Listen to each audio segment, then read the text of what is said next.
রাসূল করিম সাল্লাল্লাহু আলাইহি ওয়াসাল্লাম এই হাদিসটি তিনি বর্ণনা করেছেন, যে হাদিসটি হচ্ছে হাদিসে কুদসি। হাদিসে কুদসি মানে হচ্ছে আল্লাহ রাব্বুল আলামিনের কথাটা স্বয়ং আল্লাহর হাবিবের মুখ দিয়ে এটা বলা। আল্লাহ রাসূল সাল্লাল্লাহু আলাইহি ওয়াসাল্লাম হাদিসের কুদসির ভাষায় তিনি বলেছেন, ইয়া ইবাদি ইন্নী হারামতুয যুলমা আলা নাফসি ওয়া জাআলতুহু বাইনাকুম মুহাররামান ফালা তাযালামু। আল্লাহ রাসূল সাল্লাল্লাহু আলাইহি ওয়াসাল্লাম হাদিসের কুদসিতে আল্লাহর ভাষায় তিনি বলেছেন, ইন্নী হারামতুয যুলমা আলা নাফসি, আমি জুলুমকে আমার নিজের উপরে হারাম করেছি, হারাম ঘোষণা করেছি। ওয়া জাআলতুহু বাইনাকুম, এবং তোমাদের উভয়ের মধ্যেও এই জুলুমকে হারাম ঘোষণা করেছি। সুবহানাল্লাহ।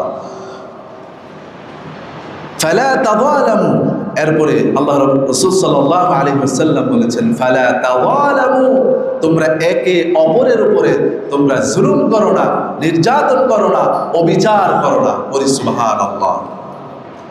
আরেক হাদিসের মধ্যে আল্লাহ রাসূল সাল্লাল্লাহু আলাইহি ওয়াসাল্লাম বলেছেন, ইত্তাকুয যুলমা ফাইন্নায যুলমা যুলুমাত ইয়াউমাল কিয়ামা। আল্লাহর হাবিব সাল্লাল্লাহু আলাইহি ওয়াসাল্লাম তিনি বলেছেন, ও আমার উম্মতেরা শোনো, তোমরা জুলুম থেকে বেঁচে থাকো, তোমরা জুলুম থেকে বেঁচে থাকো, কেননা কিয়ামতের ময়দানে আল্লাহ রাব্বুল আলামিন জুলুম অন্ধকার সময় পরিণত হবে। অর্থাৎ এই জুলুমের কারণে কিয়ামতের ময়দানে জালেমদেরকে আল্লাহ রাব্বুল আলামিন অন্ধকারের মধ্যে উঠাবেন। বলি নাউযুবিল্লাহ।